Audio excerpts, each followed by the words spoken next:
भाई, नीट का एग्जाम आया नहीं और काउंसलिंग प्रोसेस कहां से स्टार्ट हो गया? ये क्या है यूनिवर्सिटी, आईपीयू यूनिवर्सिटी। ठीक है, सब बच्चे जो है वो अलर्ट हो चुके हैं।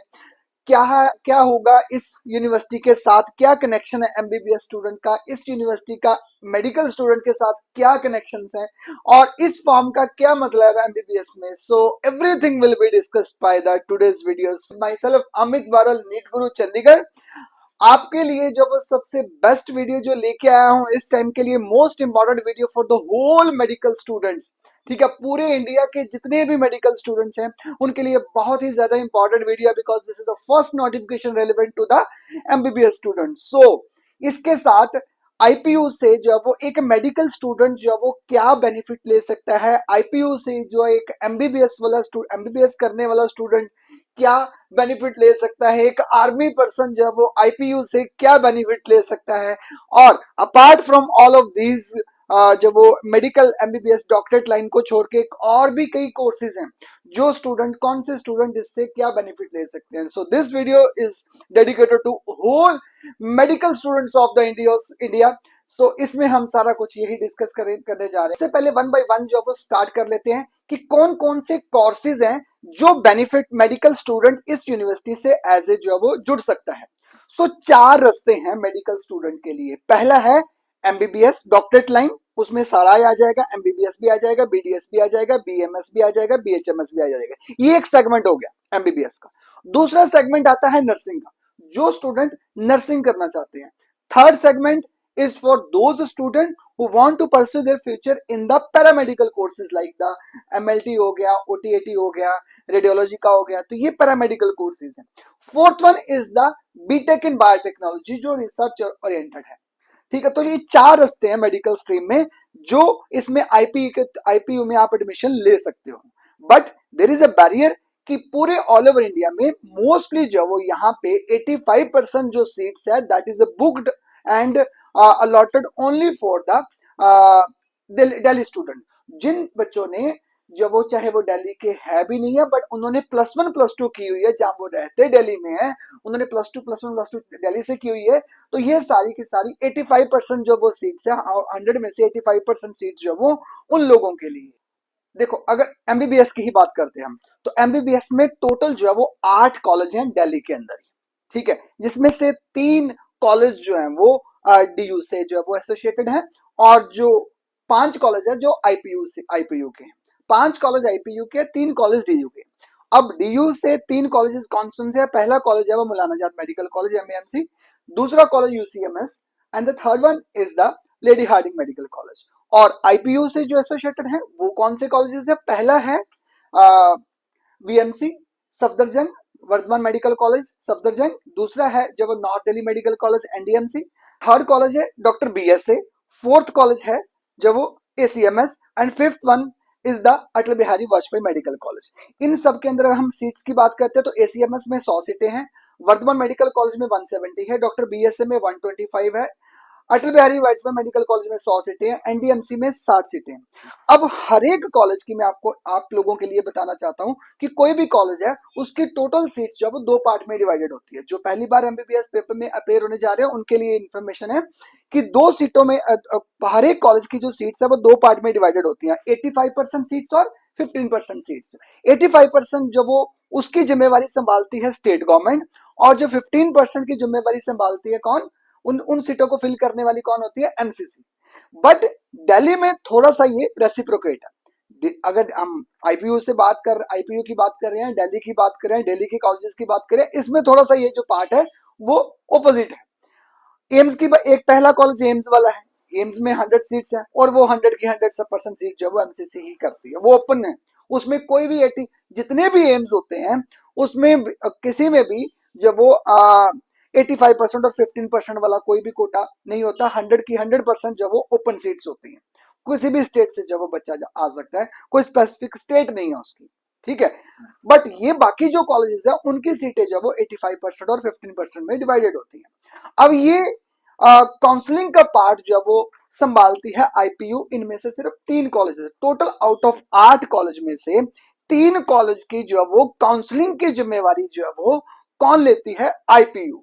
अब आईपीयू कहती है कि अगर इन कॉलेजेस की काउंसलिंग मैंने प्रोसीड करनी है तो मैंने अपना ब्रोशर जो है वो पूरी बैचलर्स डिग्री का एक ही बार निकालना है, उसमें एमबीबीएस भी आती है। तो जो बच्चे काउंसलिंग मेरे से करवाना चाहते हैं तो वो एटलीस्ट बच्चे मेरे साथ एसोसिएट हो जाएं। तो ये पहला फॉर्म जो वो उन्होंने, पहला ब्रोशर जो वो 2025 का सबसे पहले निकालने वाली आईपीयू ही है पूरे ऑल ओवर इंडिया में, जिन्होंने अपना ब्रोशर रिलीज कर दिया है। तो being the MBBS as a bachelor degree, तो उन्होंने सारी इंफॉर्मेशन इसमें भी डाल दी है कि जो बच्चे एमबीबीएस की काउंसलिंग जो है वो, क्योंकि रेदर ऑल्दो की जो पेपर होगा वो तो चलो एनटीए ने करवाना है, नीट का पेपर अभी उसकी रजिस्ट्रेशन नहीं आई और काउंसलिंग का जो वो इंटीमेशन पहले आ गई है। तो इसलिए बच्चे कंफ्यूज हुए पड़े हैं, क्योंकि प्रोसेस ही ऐसा होता है, इतना कॉम्प्लिकेटेड प्रोसेस होता है। हर मेडिकल स्टूडेंट्स को हर एक स्टेप के ऊपर अलर्ट रहना पड़ता है हर डे। अब कोई आज ये शुरू हो चुका है क्योंकि ये वाला अलर्ट वाला जो वो डे स्टार्ट हो चुका है, अब ये कॉन्टिन्यूसली जो वो कोई ना कोई अलर्ट आपके लिए आता जाएगा। और आपको जो वो अपनी कितनी सारी वेबसाइट के साथ, जितनी भी मेडिकल डोमेन्स की जो वेबसाइट है जिसमें आप अप्लाई करना चाहते हो, तो आपको उसके साथ जो इन टच रहना पड़ेगा। ठीक है। सो इसके लिए क्या है, जो 5 कॉलेजेस हैं, मौलाना आजाद मेडिकल कॉलेज हो गया, यूसीएमएस हो गया, एलएचएमसी हो गया, वर्धमान मेडिकल कॉलेज और साथ में अटल बिहारी वाजपेयी मेडिकल कॉलेज, ये 5 कॉलेज की जो वो काउंसलिंग जो है वो एमसीसी करेगा। ठीक है। और ये 3 कॉलेजेस की जो वो काउंसलिंग जो है वो आईपीयू करेगा। तो इसके लिए जो है वो आईपीयू से रजिस्टर्ड होना जरूरी है। तो ये आईपीयू का एमबीबीएस वाले बच्चों के लिए, या फिर एमडीएस जो बीडीएस की बात करते हैं, एमबीबीएस के अलावा एक और डोमेन है दैट इज बीडीएस। इसमें एक ईएसआईसी डेंटल कॉलेज है दिल्ली में ही, अगर किसी बच्चे ने वहां से बीडीएस करनी है तो उसके लिए भी ये इंफॉर्मेशन है, उसको भी जब 1000 से रजिस्ट्रेशन आईपीयू में करनी ही पड़ेगी, जो 1 फेब से स्टार्ट हो चुकी हुई है। ऑल्दो प्रॉब्लम आती है, आईपीयू का पेपर अभी सबसे पहले आया, बट ये दोबारा जो वो रजिस्ट्रेशन जो वो स्टार्ट होएगी, क्योंकि लास्ट ईयर भी ऐसा ही हुआ था। पहले फेब में आई थी और उसके बाद जो वो ये अप्रैल में दोबारा पेपर स्टार्ट, मई में दोबारा रजिस्ट्रेशन प्रोसेस स्टार्ट हुआ था इसका।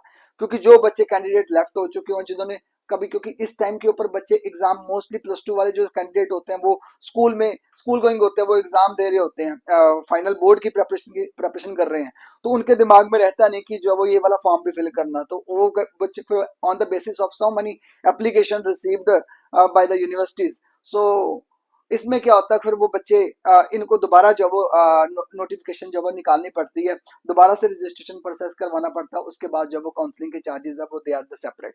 ठीक है। सो 1000 रुपीज से जो भी बच्चे, बट आप लोगों को ये इसीलिए तो आपको बता रहे हैं कि कल को, क्योंकि नेक्स्ट में टाइम बड़ा शॉर्ट होता है, क्योंकि जब इधर से जब वो एमसीसी की काउंसलिंग स्टार्ट हो जाएगी, साथ में स्टेट की काउंसलिंग स्टार्ट हो जाएगी, साथ में आपको एसीएमएस के लिए अप्लाई करने के लिए आईपीयू में जब वो अप्लाई रजिस्ट्रेशन करनी पड़ेगी। तो वो टाइम को बचाने के लिए आपके पास अभी टाइम है, तो काफी बच्चों के पास जो अभी इस टाइम पे ऊपर फ्री हैं, तो वो अपने आप को रजिस्टर कर सकते हैं। तो वो 1000 की रजिस्ट्रेशन प्लस साथ में कंप्लीट जो वो फॉर्म जो वो फिल कर लें, और साथ में जो भी उनकी जो रिक्वायरमेंट्स है वो फुलफिल करके एटलीस्ट अपना जो वो रिसिप्ट जो वो अपने पास। ओके। तो सेकंड सेगमेंट आ जाता है, वो है नर्सिंग। नर्सिंग का भी अच्छा स्कोप है, क्योंकि अगर आप जो वो ये 4 साल की नर्सिंग होती है, अगर कोई बच्चा जो वो एमबीबीएस में उसके अप्रोप्रिएट नंबर नहीं आए हैं, तो उसकी पेइंग कैपेसिटी नहीं है कि वो जो वो सेमी गवर्नमेंट या फिर जो वो प्राइवेट की सीट ले सकता है, और जो वो नर्सिंग मेडिकल स्ट्रीम से एसोसिएट रहना चाहता है और वो नर्सिंग में एडमिशन लेना चाहता है, तो दिस इज बहुत अच्छा स्कोप है नर्सिंग का भी इंडिया में। है आराम से आपकी गवर्नमेंट जॉब मिल जाती है। और प्राइवेट में भी अगर जब तक गवर्नमेंट जॉब नहीं मिलती, तो आप प्राइवेट में, आपको पता ही है कि आप ऑल ओवर इंडिया में इतनी जो वो मल्टी स्पेशलिटी हॉस्पिटल्स है, इतने इतने ब्रांड्स है, तो अच्छी हैंडसम सैलरीज है जिसमें आप यहाँ पे आप अपनी जॉब कर सकते हो, अच्छा अर्न कर सकते हो। और अगर नहीं है तो एक एनक्लेक्स का एग्जाम आता है। ठीक है। अगर अब्रॉड का, अगर आप नर्सिंग के बाद अब्रॉड का रजिस्टर्ड नर्स कहीं किसी भी ऑस्ट्रेलिया, न्यूजीलैंड, कनाडा और यूके, यूएस में अगर आप एज ए रजिस्टर्ड नर्स काम करना चाहते हो, तो यहीं से पीआर मिलेगी आपको। एनक्लेक्स का एग्जाम जो वो आप यहाँ से क्वालिफाई करोगे, उसके बाद आपको जो वो एज ए टैग मिल जाएगा, रजिस्टर्ड नर्स का आपको टैग मिल जाएगा। तो अगर, अब मैं आपको यही बताना चाहता हूँ कि क्योंकि लोग सोचते नहीं है कि सिर्फ एक ही सोच बनी हुई है कि बस सारी दुनिया में सक्सेसफुल एमबीबीएस ही है, तो ऐसा नहीं है। क्योंकि अगर आप फॉरेन की बात करते हो तो अगर देयर इज अ वेरी बहुत बहुत कम मार्जिन है एक डॉक्टर और एक नर्स की जो वो एज ए सैलरी में। अगर अब्रॉड की बात करते हैं तो अगर कोई बच्चा जाना भी चाहता है अब्रॉड में तो ये तरीका है जहाँ बाहर बाहर जाने का। प्लस 2 के बाद बाहर जाना जो वो सही डिसीजन नहीं है। एटलीस्ट अगर आप नर्सिंग जो वो फॉरेन से करते हो, नर्सिंग अगर आप मान लीजिए आप फॉरेन से करते हो तो 91 के अप्रोक्सीमेटली खर्चा आता है। तो बेटर यही है कि आप इंडिया से जब वो नर्सिंग कर लो, उसके बाद रजिस्टर्ड नर्स का जब वो ये एनक्लेक्स का एग्जाम दो और उसके बाद आप बाहर जाइए और as a PR permanent residency लेके यहीं से ही तब जाओ आप बाहर, तो वो बेटर है ना। तो इसमें तो ये समझदारी तो यही है। हाँ, अब आप आईपीयू में अगर नर्सिंग करना चाहते हो तो उन स्टूडेंट्स के लिए भी यही है कि वो बच्चे भी फॉर्म यहाँ पे रजिस्टर करेंगे। काफी कॉलेजेस इंडिया के यूनिवर्सिटीज ऐसी हैं जिनकी नर्सिंग की एडमिशन भी नीट के बेसिस के ऊपर ही होती है और करवाने वाली जो है वो करवाने वाली जो बॉडी है वो एमसीसी ही है। मैंने ऑलरेडी आपको पहले भी बताया है कि जो वो पूरे all over all India quota की जो काउंसलिंग प्रोसीड करने वाली कमेटी है वो है मेडिकल काउंसिल कमेटी। जो ये जो वो इंडिया की जो एमसीसी, क्योंकि दो काउंसलिंग भरोगे आप, एक स्टेट वाली भरोगे एक ऑल इंडिया कोटा की भरोगे। बट नर्सिंग में जब आप ऑल इंडिया कोटा की भरोगे तो उसमें ऑप्शन पूछी जाती है कि आपने एमबीबीएस में एडमिशन लेनी है, बीडीएस में एडमिशन लेनी है या फिर नर्सिंग में एडमिशन, बीएससी नर्सिंग में एडमिशन लेनी है। तो वहां पे आप जब वो नर्सिंग की अगर आप जब वो क्लिक करोगे तो आपके सामने कॉलेजेस आ जाएंगे कौन कौन से कॉलेजेस में अवेलेबल है। बट अगर आपने नर्सिंग जो वो आईपीयू से करना चाहते हो तो उसके लिए आपको जो वो 1000 की रजिस्ट्रेशन करके आपको ये वाला एग्जाम जो वो एग्जाम सॉरी रजिस्ट्रेशन फॉर्म आपने यहाँ पे भरना है 1000 रुपीज का। उसके बाद आपका नीट का एग्जाम होएगा, उसका रिजल्ट आएगा, उसकी काउंसलिंग भरेगी और काउंसलिंग वाले जो वो आपको इस कॉलेज में भेजेंगे नर्सिंग के लिए। ठीक है। अब एमएनएस का नर्सिंग अलग अलग तरह की है, आपने ध्यान रखना है। वो मैंने एक अलग वीडियो बनाया हुआ है नर्सिंग वालों के लिए कि एमएनएस की नर्सिंग का पेपर अलग है, अलग तो सीबीटी का पेपर होता है, उनका अलग से पेपर होता है, बट होता नीट के बेसिस के ऊपर ही होता है। पहले अलग से एम्स का एमएनएस आर्मी नर्सिंग एफएमसी अलग से पेपर कंडक्ट करवाती थी, बट उसके अब 2022 के बाद जो भी पहले नीट का पेपर होगा उसके उसी के बेसिस के ऊपर ही जो वो एडमिशन प्रोवाइड करते हैं वो आर्मी को एएफएमसी वाले। सो एमएनएस का अलग है, बीएचयू का अलग है। ये सारे होंगे जो एडमिशन होंगी that will be based on the NEET UG 2025 जो इस बार होने वाला। थर्ड सेगमेंट आ गया पैरामेडिकल कोर्सेज का। पैरामेडिकल कोर्सेज में bachelor of the physiotherapist BPT आ गया, बीओटी आ गया ऑपरेशन थिएटर वाला, बीएससी एमएलटी आ गया, रेडियोलॉजी आ गया। तो ये कोर्सेज वो वाले कोर्सेज हैं जिसमें बच्चा अपना फ्यूचर जो है वो as a business point of view से ग्रो कर सकता है, अपना अपना क्लिनिक ओपन कर सकता है। 4.5 साल की ये डिग्री है। अब ये वाली डिग्री को अटेन करने के लिए जो बच्चे इसमें सीट लेना चाहते हैं, ये वाली डिग्री आईपीयू से करना चाहते हैं, तो वो बच्चों को रजिस्टर करना पड़ेगा ये वाला एग्जाम। अभी जो फॉर्म जो वो रजिस्ट्रेशन करनी पड़ेगी और ये इसके लिए इसमें एडमिशन लेने के लिए एक इनका जो वो सीईटी का एग्जाम होगा। ठीक है, कॉमन एंट्रेंस टेस्ट होगा जो यूनिवर्सिटी कंडक्ट करवाएगी। That exam is mandatory to qualify. उस एग्जाम को क्वालिफाई करना जो वो जरूरी रहेगा। इसमें सब्जेक्ट वही आएंगे जो वो फिजिक्स, केमिस्ट्री और बायोलॉजी। 25%, 25%, 50%। ठीक है, फिजिक्स फिजिक्स का 25%, केमिस्ट्री का 25%, 50% बायोलॉजी का। तो ये एग्जाम होगा। जो बच्चा ये एग्जाम करेगा उसकी मेरिट लिस्ट बनेगी। हाँ, अगर ये एग्जाम देने के बाद स्टिल इसमें जो वो सीट्स जो वो बचेंगी तो वो बच्चे जिन्होंने सीईटी का एग्जाम नहीं दिया होगा तो एक और एग्जाम आता है जो कि अब उसकी रजिस्ट्रेशन भी इस मंथ में आपके सामने आ जाएगी। वो भी एनटीए करवाता है जिसका नाम है CUET, that is a common university entrance test. अब उसमें जितनी भी ऑल ओवर इंडिया की सेंट्रल यूनिवर्सिटीज हैं, जो भी यूनिवर्सिटी है, चाहे वो डीम्ड, कुछ डीम्ड यूनिवर्सिटीज भी हैं, उसके बेसिस के ऊपर वो उसमें एडमिशन ले सकते हैं। तो दो जो वो ऑप्शन है, या तो सीईटी या फिर सीयूईटी। बट सीयूटी को ये प्रायोरिटी बाद में दे रहे हैं। फर्स्ट प्रायोरिटी उन स्टूडेंट्स को मिलेगी जो कॉमन एंट्रेंस टेस्ट। इस एग्जाम के बारे में मैं बाद में बताता हूं आपको क्या होगा ये एग्जाम, कैसे होगा ये एग्जाम, कितनी ड्यूरेशन का होगा ये एग्जाम। बट ये वो वाले कोर्सेज है अगर आप इसको अटेन करना चाहते हो। मैं आपको अब काफी बच्चों के दिमाग में क्वेश्चन होता है कि सर हमने भरना भी है इसको, ये एग्जाम को भरना हमने। देखो, जो एमबीबीएस बच्चे करना चाहते हैं, एमबीबीएस करना चाहते हैं, बीडीएस करना चाहते हैं, उनको किसी भी तरीके का ये सीईटी का एग्जाम भरने की जरूरत नहीं है। उनको सिर्फ रजिस्टर होना है। बीएससी नर्सिंग में एमबी, दोबारा रिपीट कर रहा हूं, एमबीबीएस, बीडीएस, बीएससी नर्सिंग, ये तीन बच्चे उनको जो है वो ये वाला एग्जाम फिल करने की जरूरत नहीं है। किनको ये जरूरत है? जो बच्चे पैरामेडिकल के लिए या फिर एज अपना बैकअप प्लान लेके चलना चाहते हैं। अब कुछ ऐसे स्टूडेंट्स भी होते हैं जिनको पता है, क्योंकि मोस्ट स्टूडेंट्स को सबको अपना अपना पता लग जाता है कि मेरे कितने के स्कोर आने वाले हैं।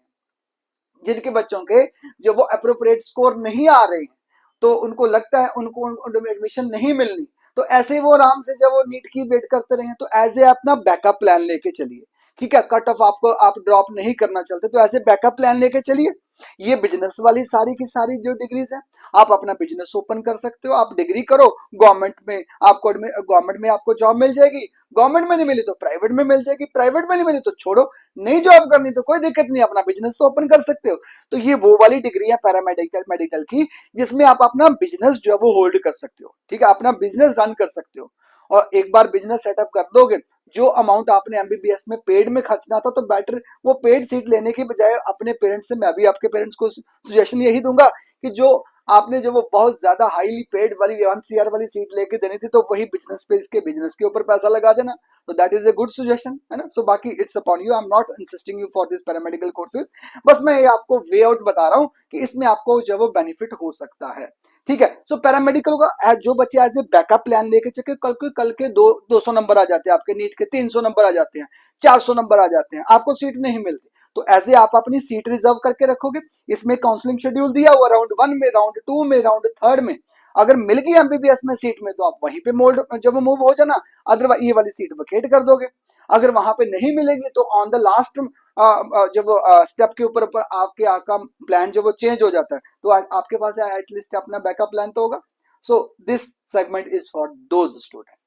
ओके, फोर्थ सेगमेंट आ गया बीटेक इन बायोटेक्नोलॉजी। अब क्वेश्चन में बीटेक बायोटेक्नोलॉजी का बच्चों को पता ही नहीं है, तो वो भरेंगे कहां से? बिकॉज आज तक जब से वो +1 में एंटर हुए पड़े हैं, तो 10वीं से उनको जो वो NEET NEET MBBS engineering, NEET NEET MBBS engineering यही सिखाया गया। और जब वो कोचिंग सेंटर में जा रहे हैं, तो तब भी वहां पे लड़ाई किसकी हो रही है? कौन से कोचिंग सेंटर में जब वो अपार्ट फ्रॉम द नीट जब वो दूसरा टेस्ट दिया जा रहा है? कि कोई भी एग्जाम नहीं दिया जा रहा और बताया भी नहीं जा रहा। और जब एक ही चीज फोकस्ड है तो बच्चे डाइवर्ट, बिकॉज इतनी ज्यादा, भाई हम इंडिया में रहते हैं, अगर हम हॉस्पिटल में जाते हैं तो सिर्फ हमें एमबीबीएस डॉक्टर ही मिलते हैं, बाकी और क्या कोई दुनिया में कोई बिजनेस ही नहीं है क्या? और कोई रिसर्च फील्ड ही नहीं है क्या? इतना ज्यादा ब्रॉड स्पेक्ट्रम में स्कोप है। एक बार विजन जो है वो क्लियर होना चाहिए। हाँ, इतना ज्यादा स्टक नहीं होना चाहिए कि हाँ जी मैंने बनना तो एमबीबीएस, नहीं तो मैं कुछ बनूंगा ही नहीं, तो मैं बीएससी कर लूंगा, तो ऐसा नहीं है। आपके पास इतनी प्रोफेशनल डिग्रीज है बीटेक बायोटेक्नोलॉजी में। अगर हाँ, लोगों को पता नहीं है, क्योंकि पता क्यों नहीं चॉइस करते बीटेक बायोटेक्नोलॉजी का, क्यों नहीं पता? क्योंकि इसकी जॉब का नहीं लोगों को पता लगता। अब ये पता हमें कि नॉन मेडिकल इंजीनियर जो है वो कंप्यूटर साइंस इंजीनियर है, इसको जब इन्फोसिस में जॉब मिलेगी। जो एक इलेक्ट्रॉनिक इंजीनियर है उसको एचपी कंप्यूटर में मिल जाएगी। ठीक है, एक केमिकल इंजीनियर उसको टेक्सटाइल जो वो बिरला में, बर्जर कंपनी में उसको मिल जाएगी। एक मैकेनिकल इंजीनियर है उसको ऑडी कंपनी में मिल जाएगी। सो मतलब ये अलग, उनको पता कि उनको जॉब कहाँ मिलनी है, तो वो इसलिए इंजीनियर बनते हैं। अब बायोटेक्नोलॉजी का ये तो पता नहीं किसी को जॉब क्या मिलनी है। अब आपको एक छोटी सी डिमांड बताता हूँ, because this is the isolated department. ये डिपार्टमेंट ही सारा आइसोलेटेड डिपार्टमेंट है, जो रिवील ज्यादा होता नहीं है, क्योंकि रिसर्च कभी भी बाहर नहीं आती। आपको सिर्फ जो वो एप्लीकेशन नजर आती है, उस एप्लीकेशन के पीछे जो वो रिसर्च जो हुई है वो कोई भी नहीं जानता। ठीक है, कोई भी प्रोडक्ट मार्केट में बनता है तो वो पहले रिसर्च लेवल के ऊपर आता है, फिर उसके बाद वो जो वो कमर्शियल आता है। तो हमें तो उसका तब पता लगा जब वो मार्केट में अवेलेबल हुआ। तो मार्केट में वो कैसे आया है, तो वो वाला सफर नहीं ना किसी को पता। तो रिसर्च डिपार्टमेंट जो है वो सारा का सारा वो ये बायोटेक्नोलॉजी डिपार्टमेंट ही संभालता है। टोटल इंडिया में जो है वो 22 लैब्स हैं। ठीक है, CSIR की अकॉर्डिंग टू मी, अभी तक काफी पुराना हो गया वैसे मेरे को, बट मे बी अगर एक दो बढ़ गई होगी या कम होगी तो मुझे उसका आइडिया नहीं है। बस वैसे मेरे अकॉर्डिंगली ऐसे 2-4 साल पहले की बात करूं तो CSIR की टोटल 22 लैब्स थी, if I am not wrong, because I am sorry for अगर अगर मेरा गलत हो। 22 भी हो सकते हैं, 23 भी हो सकते हैं। तो टोटल 22 लैब है, उन्होंने एवरेज लेके चलता हूँ कि 22 लैब है CSIR की, जिसमें इनका स्कोप जो है वो क्या होगा। टोटल इंडिया में जितनी भी रिसर्च आती है, अब आपने सुना कि कोवाशील्ड आई है, कोवाशील्ड वैक्सीन आई थी, अब आने वाले टाइम पे अच्छा स्कोप है बायोटेक्नोलॉजी का। अभी रिसर्च अगर जितनी ज्यादा अच्छी होगी तो जो वो कंट्री की, जो वो उस कंट्री, उस नेशन की जो वो जीडीपी है, वो इकोनॉमी है, वो बहुत ज्यादा इनहांस होती है। तो हमारे यहाँ पे टोटल इंडिया में जितना भी रिसर्च का काम होता है, वो सारा रिसर्च इसी में होता है। टोटल सीएसआईआर की लैब में होता है, डीबीटी डिपार्टमेंट है, अलग अलग डिपार्टमेंट बने हुए हैं, एमएसटी है, ministry of science and technology, DBT department of biotechnology, national agriculture biotechnology incubator, CSIR की लैब्स हैं। So there so many labs जिसमें जहां पे रिसर्च हो रही है। तो जो बच्चे बीटेक बायोटेक्नोलॉजी करते हैं, तो वहां से बीटेक करने के बाद एज ए रिसर्च में जा सकते हैं। अगर मान लीजिए अगर उनको वहां पे रिसर्च में नहीं जाना, अब वो काम क्या करेंगे, वही वही एक एग्जांपल, छोटी सी एग्जांपल बता रहा हूं कि जो कोवाशील्ड बनाई थी वो किसने बनाई थी भाई? ये साइंटिस्टों ने तो बनाई थी। अब वो नजर तो किसी को नहीं आएगा, अब वो वैक्सीन तो नजर आ गई ना उनकी। अगर कोवाशील्ड का नाम लिया तो सब साइंटिस्टों के पीछे बैकअप, हाँ अच्छा ये उन्होंने बनाई थी, ठीक है। तो ये बैकअप वाले हैं, ये वो लोग हैं। अगर आप उस रिसर्च में एंटर करना चाहते हो तो you can choose the BTech biotechnology. Long term है, बीटेक है, इसमें भी है, मास्टर्स करोगे, पीएचडी करोगे, पीडीएफ करोगे, इट्स अपॉन अप टू जितना भी आप उसमें टॉपिक में जो डेप्थ में जाना चाहते हो। आपको आईपीआर, ये एक अलग से दुनिया है, ठीक है, और ये हाईली सोफिस्टिकेटेड दुनिया है, जो उसको ये डिपार्टमेंट, वो वाला डिपार्टमेंट जो इतना बाहर रिवील नहीं होता, बट अंदर से बहुत ज्यादा इंटेलिजेंट डिपार्टमेंट होता है। सो इसलिए जो बच्चे रिसर्च में जाना चाहते हैं तो बीटेक बायोटेक्नोलॉजी चूज कर सकते हैं। सो आईपीयू में ये अवेलेबल है, you can also choose for that. So ये सारा कुछ जो भी बता रहा हूँ एक्चुअली में है ये दिल्ली यूनिवर्सिटीज के लिए, बट हर स्टेट में जैसे जैसे हर स्टेट में अलग अलग जब वो फॉर्म निकलते जाएंगे, मैं आपको एग्जाम बताता जाऊंगा कि कौन से स्टेट में ये वाला एग्जाम निकल गया है। जब पंजाब की बात आएगी तो पंजाब में भी मैं सारे एग्जाम बताऊंगा कि बायोटेक्नोलॉजी अगर पंजाब में करनी है तो उसके लिए एग्जाम कौन सा देना है। But always you have to choose the government universities, ठीक है। अभी आप प्राइवेट कॉलेज में एडमिशन लेने से पहले एक बार जो वो गवर्नमेंट एग्जाम देना जरूर। I just want to suggest you कि जो भी एग्जाम देने हैं भाई, एटलीस्ट एग्जाम तो दो वो वाले अपने। एग्जाम नहीं दोगे तो आप तो प्राइवेट में जाओगे ना जाओगे। तो instead of going to the directly going to the private college, at least you have chosen the medical stream भाई। अगर मेडिकल स्ट्रीम चूज की हुई है तो इसमें इतना ब्रॉड स्पेक्ट्रम है गवर्नमेंट यूनिवर्सिटी के एग्जाम पे जो उसकी सीटें खाली पड़ी थी, and still you have chosen only the private university. So this is very wrong. एक बार आप गवर्नमेंट यूनिवर्सिटी का एग्जाम तो दीजिए। So I will give you the each exam, each state exam, जैसे जैसे मैं बताता जाऊंगा वो आप ऐसे वैसे फिल करते थे। तो मैंने इसलिए बोला था कि इस बार जो मैंने आपका ठेका संभाला हुआ है, तो मैं आपको लास्ट तक जब वो सपोर्ट करूंगा। You have to subscribe this channel, ठीक है, चैनल को सब्सक्राइब कर लीजिए। जैसे जैसे एग्जाम निकलते जाएंगे तो मैं आपको साथ साथ में बताता जाऊंगा, ठीक है। अभी आपके पास मौका, फिर बाद में मत बोलना कि ये हमें पता नहीं लगा एग्जाम निकल गया, ठीक है। ओके, सो ये था। अगर बीटेक बायोटेक्नोलॉजी करने के बाद अगर आप जो वो रिसर्च में, मान लीजिए आपने रिसर्च में नहीं जाना, तो हम जो जी हिडन डिपार्टमेंट में नहीं जाना चाहते, वी वांट टू, हम अप लाइन में आना चाहते हैं, फ्रंट लाइन में आना चाहते हैं, ठीक है। सो फार्माकोविजिलेंस सुना होगा आपने, clinical research organization. So being a biotechnology, being a medical student, you can also enter into a IT companies like Infosys. Infosys में काम कर सकते हो, टीसीएस में काम कर सकते हो, एक्सेंचर में काम कर सकते हो, और भी कितनी सारी पेरेक्सल कंपनीज, इतनी ज्यादा कंपनीज है, एमएनसी है जो आईटी कंपनीज है। But now they are not only the IT, they are also CRO. वो क्लिनिकल रिसर्च ऑर्गेनाइजेशन भी है अभी। तो सीआरओ में अब एक नॉन मेडिकल वाला जो फ्रेंड वाला आपका बैठा होगा वो कंप्यूटर इंजीनियर बैठा होगा, बट वहां पे ही उसी कंपनी में ही, इन्फोसिस में ही एक और डिपार्टमेंट उनका सीआरओ क्लिनिकल रिसर्च ऑर्गेनाइजेशन। अगर वहां पे आप जब वो एमबीबीएस, वहां पे आप जब जाओगे तो वहां पे आपकी डिमांड है, वहां पे बीडीएस कैंडिडेट जा सकता है, वहां पे बीटेक बायोटेक्नोलॉजी जा सकता है, वहां पे बीएससी एमएससी जो वो लाइफ साइंस जिसने पढ़ी हुई है, लाइफ साइंस यानी कि फिजिक्स केमिस्ट्री बायोटेक्नोलॉजी जिसने भी पढ़ी हुई है, वो भी वहां पे अपेयर हो सकता है। तो एज ए आपकी जॉब जो लगेगी वो एज ए लगेगी जेनेटिक इंजीनियर और फार्मेको विजिलेंस साइंटिस्ट। ये पोस्ट मार्केटिंग सर्वे होते हैं जिनमें बहुत ब्रॉड स्पेक्ट्रम में जो वो कंप्यूटर के ऊपर काम करना होता है। अगर तो आपने रिसर्च में काम करना है, यानी कि टेस्ट ट्यूब को पकड़ के आपने ऐसे काम करना है, अगर टेस्ट ट्यूब से आपने काम करना तो you can choose research department. अगर आपको रिसर्च में नहीं काम जाना तो आपने आईटी कंपनी में काम करना। Being a medical student you can choose your जो वो future in the IT company. So you apply for the pharmacovigilance scientist की पोस्टें निकलती हैं, उसमें आप अप्लाई कर सकते हो। सो ये था बीटेक बायोटेक्नोलॉजी का broad spectrum job scope. Actually लोगों को पता नहीं है, कुछ नहीं पता ना, वो अप्लाई करते हैं, उनको वैसे भी हमारी तो वैसे ही बुरा हाल है कि जब ठीक है एक एग्जाम जॉब नहीं मिली तो वैसे जो उनको बहुत इजी लगता है कि जब वो to go for the abroad. So आप अप्लाई नहीं करोगे तो आपको कैसे पता लगेगा? आपको बैठना पड़ेगा, आपको स्कोप बताना पड़ेगा। ये सारी चीजें जो वो जो स्कूलों में होनी चाहिए, बट नहीं, स्कूलों में ना कोई बताता है। स्टार्टिंग में ही जो वो एक जेई और इंजीनियरिंग, जेई के लिए इंजीनियरिंग के लिए जेई है और डॉक्टरी के लिए नीट है बस, तो फिर कैसे ही जॉब चलेगा? तो लोगों को पता नहीं लगता, बच्चों को पता नहीं लगता, वो इसलिए बच्चे कॉमर्स चूज कर लेते हैं। बिकॉज वो बोलते हैं एमबीबीएस नहीं करनी तो हमने कॉमर्स चूज कर ली।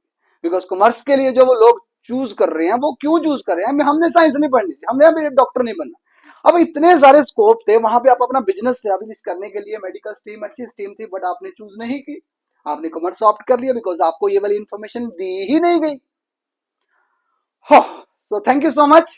तो ये था सारा आईपीयू से जो वो रिलेटेड सारा का सारा मैंने आपको इन्फॉर्मेशन दी, साथ में मोटिवेट भी किया है और अलर्ट भी किया है। चैनल सब्सक्राइब करना मत भूलना। वो इस बार जब मेरे को पता है यूट्यूब वाले बोलते हैं कि 90% ऑफ योर व्यूअर्स जो है वो नॉट सब्सक्राइब द चैनल, तो दिस इज वेरी रॉन्ग। इतना देखो, इतना मैं फ्रूटफुल आपको काम देता हूँ, इतना जो इन्फॉर्मेशन देता हूँ, तो आप सब्सक्राइब ही नहीं करोगे चैनल, तो ये तो गलत बात है ना। तो सब्सक्राइब करना तो बनता है। So 90%, 95%, 90 to 95% of my viewers have not subscribed my channel. ये रोज YouTube वाले मेरे को मैसेज भेज रहे हैं। सो आप उनको YouTube पे बोलिए। वैसे मैं नहीं बोलता था, बट चलो आज मैंने YouTube का भी कहना मान लिया, मैंने आपको बोल दिया कि आप सब्सक्राइब कर लीजिए एटलीस्ट ये चैनल। सो सबको हर एक इन्फॉर्मेशन मैं आपको साथ साथ में प्रोवाइड करता जाऊंगा। आई होप मैंने सबको एज ए फर्स्ट जो एग्जाम निकला है, इस एग्जाम के बेसिस के ऊपर सब स्टेट के लिए जो वो अवेयर किया है। तो स्टार्ट हो जाइए, ठीक है। All the best for the आपके जो वो बोर्ड एग्जाम, और ड्रॉपर्स के लिए all the best for your test series. April से आप टेस्ट सीरीज शुरू कर लीजिए, सो दैट कि आप ज्यादा से ज्यादा मैक्सिमम टेस्ट दोगे, फुल लेंथ वाले पेपर दोगे, तभी जाके आपका नीट का जो पेपर है वो अच्छे से क्लियर हो पाएगा। So thank you so much and subscribe my channel. All the best to all NEET aspirant of the India.